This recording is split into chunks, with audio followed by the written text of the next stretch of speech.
right. Hi, everyone, and welcome to episode 12 of Slice of Life Sciences. We have a great conversation lined up today as we're joined by Chris Bahl, Chief Scientific Officer and co-founder of AI Proteins.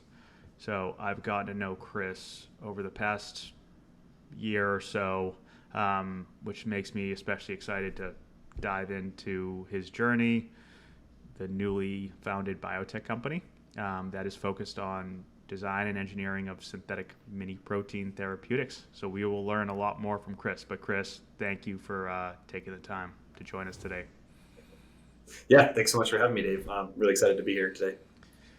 This is Chris's third podcast, so he's more of an expert than me. But we figured, Chris, I thought just to kick things off, and we were chatting a little bit yesterday, we could really quickly just touch on a little bit about your background and then just dive into AI proteins and more kind of focus on that piece of everything, if that sounds good to you. Sounds great. Sweet. So I guess between attending University of Maine to study chemistry, microbiology during undergrad, receiving your master's or Master of Science in biochemistry, then going to get your PhD at Dartmouth, I figured, was there a particular moment, experience, or lab you were working on that kind of, in hindsight, you look back and think that started you on your path? Yeah, for sure.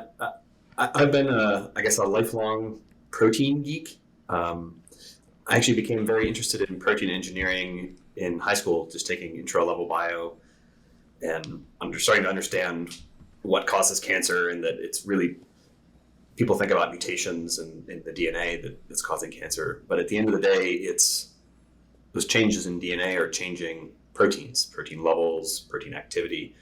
And it's fundamentally the proteins that are responsible, and the proteins that we need to influence and target with therapeutics.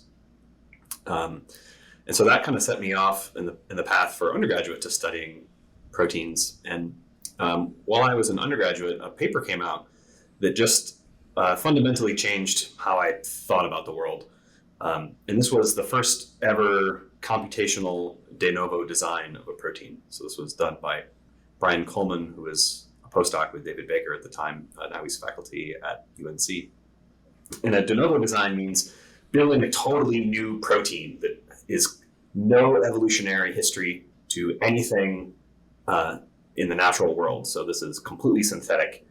And the ability to do this just really kind of blew my mind. And this is what I knew that I wanted to do, and kind of set me on course for brought me where I am today.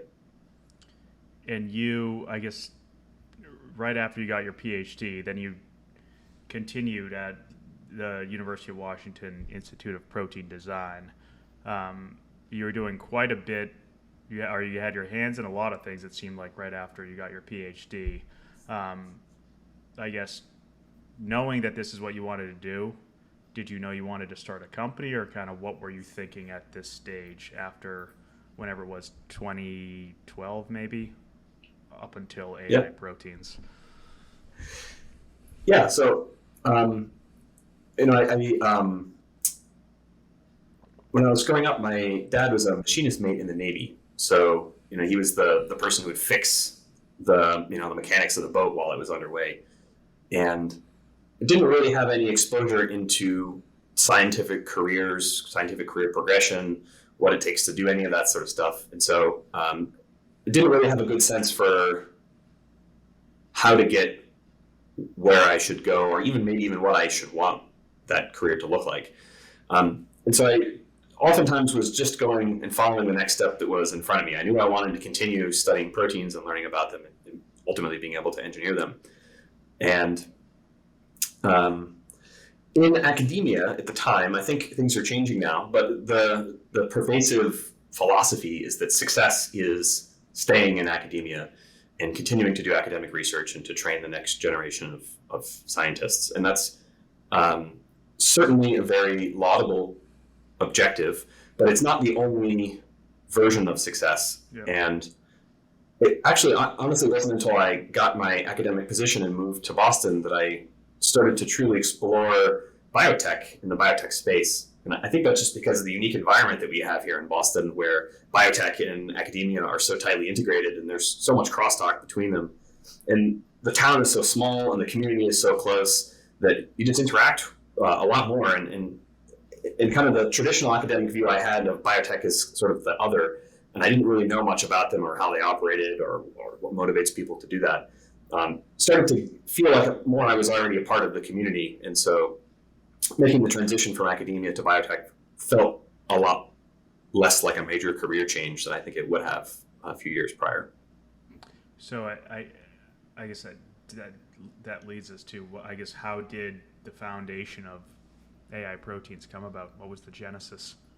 And I guess at what point, what were you doing at that time? How did you meet the team? Give us the whole scoop. Right. So I would say that the genesis I could trace back to my postdoctoral studies with David Baker. And I mentioned that world's first de novo design. Yep. After that, nobody did de novo design for a decade.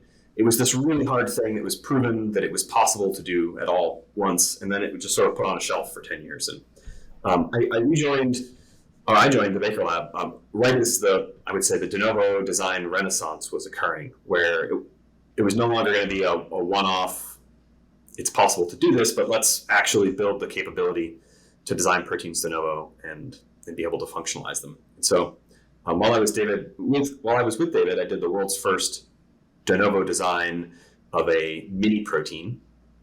And for folks that aren't familiar, mini-proteins are this really fascinating protein modality, and you can use it to make drugs that have unique properties.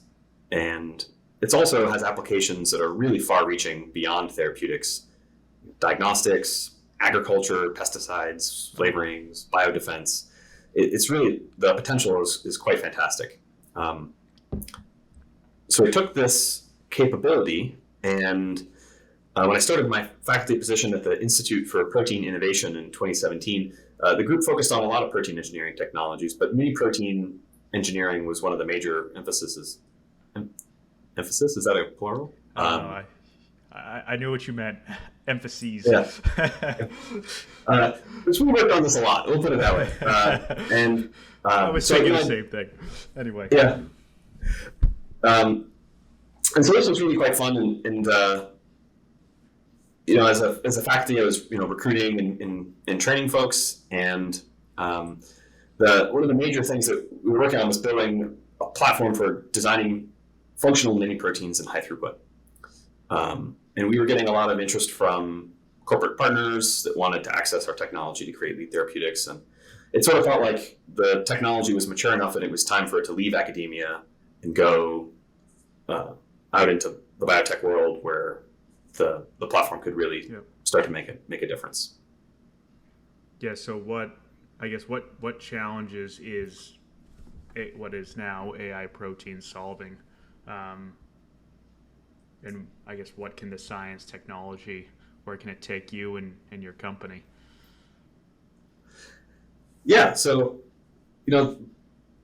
biologic medicines are really useful, and you can do a lot of stuff that you can't do with more traditional small molecule medicines, right? So maybe a great example is it's probably at the tip of a lot of people's minds is the recent pandemic, right? There's all these antibody cocktails that you keep hearing about in the news, like the Regeneron antibody cocktail that could neutralize the COVID virus. So antibodies are proteins, and the protein-based medicines can do stuff that you can engineer them faster, and they can be safer often than small molecules. And you can do cool stuff like inhibit the way that a virus might interact with the surface of a human cell. It's much easier to do that with a protein than with a small molecule. Small molecules would be like aspirin. And so these are like chemicals rather than something that your cells produce like a protein. But I think it also highlights some of the limitations of protein-based medicines as well. Like, while the Regeneron antibody cocktail was really great, it was not equitably administered throughout the world, right? The medicine required refrigeration to store. administration requires like infusion facilities. So there's modern hospital infrastructure that's required to administer it. It's expensive to make it and give to people. And so the truth is that type of medicine is not helping people in the developed parts of the world. And so we need protein-based medicines that can do the same sort of fantastic things that antibodies can do. Yeah. But we need to be able to make them cheaper. We need to make it so that they're stable enough that you don't need refrigeration, because lots of the world, if you need to refrigerate the medicine while you ship it and store it, it's just not tenable. And then it needs to be easier to administer. Ideally, just taking a pill. And so miniproteins have the ability to solve these challenges and really democratize access to these really sophisticated modern biologic medicines.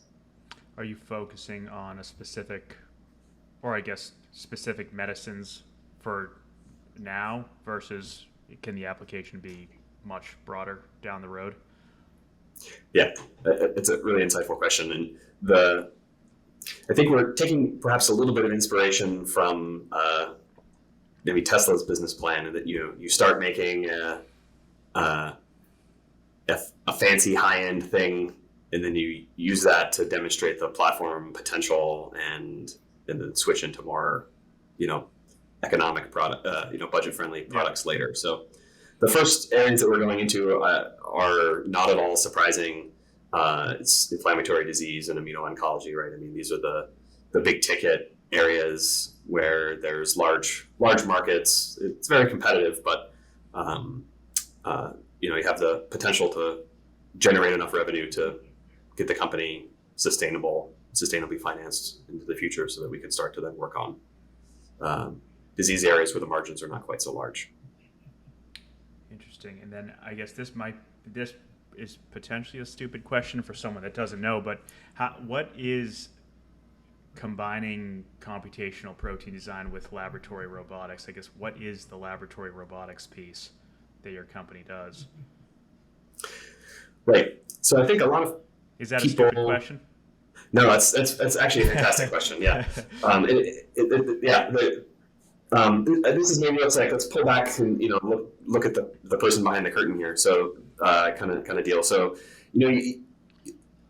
I think people are used to thinking about AI as this fantastically accurate thing where you hit a simple prompt and then bam, you get a perfect picture of a cat wearing a top hat, doing a tap dance or something, right?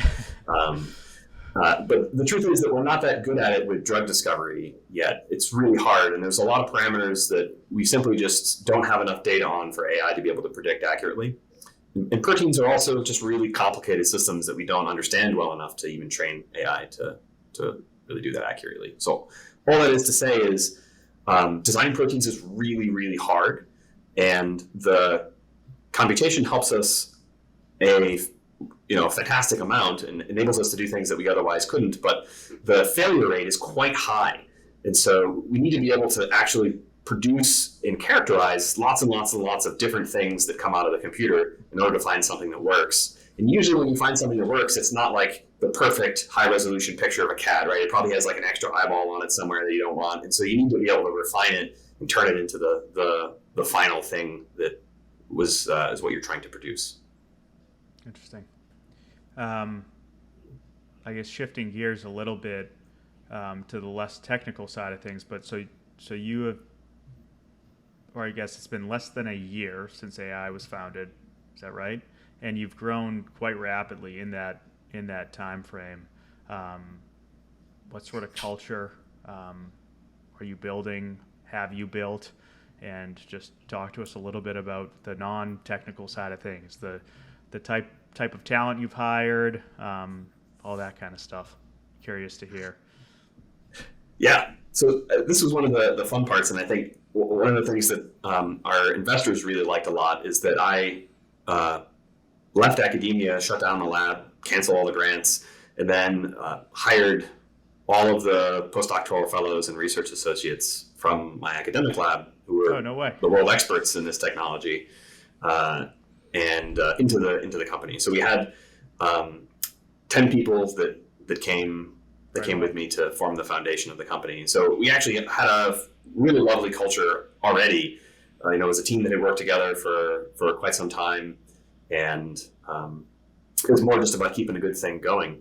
And then the culture was so like welcoming and fantastic that we've been able to essentially double in size this past year and keep the same culture going. So, fundamentally, it's about the team and teamwork and having everyone's voice be heard and respected, and just generally having a good time in lab. I mean, if you're having fun, everything, even the hard stuff, is enjoyable. And if it was easy, it wouldn't be any fun. When it helps that you've known each other for quite some time too. How has it been for you to, I guess, go from that lab to be a part of a leadership team for your, I guess, as a first-time founder? Do any responsibilities and roles come more naturally to you? How has it been working with a board of directors? I imagine there are a lot of people that are helping you. So just how has that been, I guess? Yeah, it's been fantastic. So some of it is, I joined the Institute for Protein Innovation as one of the founding faculty members there. This is an institute founded by Tim Springer and Andrew Cruz, and Tim has made several incredibly generous donations to the institute. And so when I was there, it was basically a startup institute, right? And so got to see a lot of the nuts and bolts of what it takes to build a scientific operation from the ground up and to contribute to that. And so going into the startup environment was maybe a little bit less scary because I had done a lot of that already. But then, going into now having like a board and all these other folks, as you mentioned, was actually really fantastic. I think the thing that I hadn't realized before is that when people are invested in your company, they're invested in your success quite literally, and they want you to succeed. So because their investment is at risk here, so they help out a lot. And just having this whole collection of really brilliant, well-connected people that are all pulling for you is just like this amazing feeling. So it's been an absolute treasure. I didn't realize how awesome it was. And in academia, it's sort of like that, but not to this degree, right? I mean, the department administrator who's helping you with your grant, it's sort of, they're helping you out of the goodness of their heart. They're not necessarily compensated wildly well, and whether or not you get the grant doesn't make much difference in their life. But in biotech, when everyone's got like stock options and stuff, like, no, we're all in it together. Like people his motivations are much better aligned, and it's so much easier to get people to just kind of help out and all work together and work quickly. That's great. Are there certain, I guess, as you look back on the first year and now what will be the second year, are there certain milestones that you're looking to hit year two? I assume year one was a lot of building the company, maybe getting some fundraising under your belt. I guess, what are you most excited about year two and beyond here as you've built the foundation of AI proteins? Yeah, exactly right. So we've been, we started at an empty lab last November, and we built the whole platform from the ground up, and we've been operating at the same time. People like to say like they're building the plane as you fly it. I think actually we maybe went one step further and we started skydiving with pieces of a plane and have been frantically assembling the plane. But we're cruising nicely now, and so I think that it's quite the accomplishment, and it I think really highlights the how fantastic this team is that I had the privilege of working with. In the next year, the big milestone is showing that the platform works and that the molecules that we engineered using this platform are safe and effective when we put them into animal models of disease. I like that we went from a Tesla analogy to the plane analogy. So we have both sides of the coin there. I like that. We're coming up on time, but I've asked entrepreneurs these two questions on just about every podcast we've had, and I'm always fascinated to hear the responses. And you've touched on it a little bit, but it's two-part question, I guess. First, was becoming an entrepreneur, or if you look back as you were growing up, would you be surprised that you became an entrepreneur and started a company? And then two, I guess what advice would you give another Chris who's working in a lab, who is about to start a company for the first time? Let's see. Yeah. I think for a long time, it's hard to know, like really, far back, but for the longest time, I think I always wanted to have a research lab, and I still kind of do.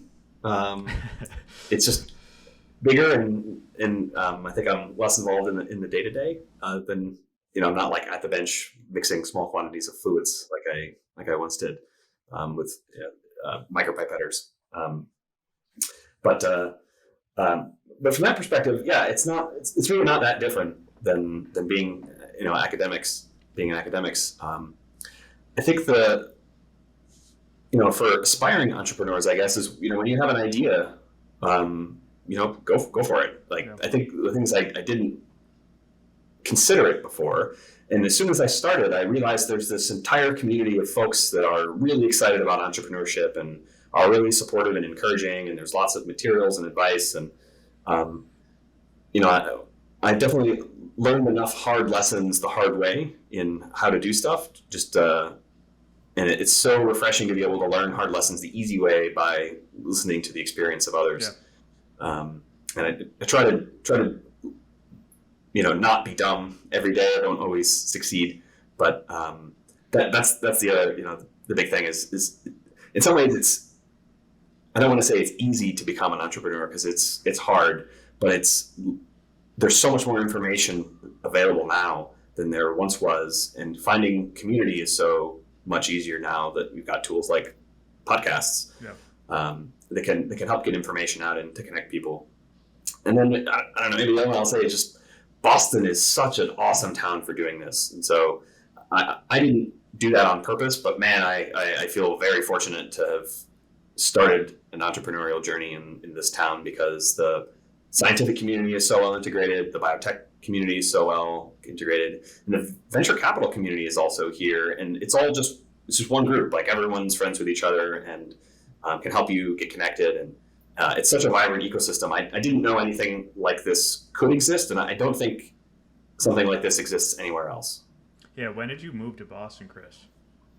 2017. 2017? About 5 years ago.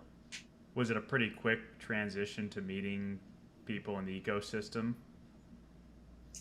Oh yeah, as soon as I sort of come to town, there's just people with open arms, like, oh yeah, let's meet. It's great to let's go have a chat and see if there's ways that we can work together. And it was just the community here was so welcoming. It was really surprising. I didn't expect that in any way. That's awesome. It's good to hear. Makes Boston in a positive light, which I like to hear. So, well, Chris, thank you so much. I really appreciate you taking the time to give us a quick rundown on AI proteins, your experiences and everything. So thank you very much for joining the Slice of platform. Yeah. Thanks so much for having me, Dave. I really had a good time today. No problem.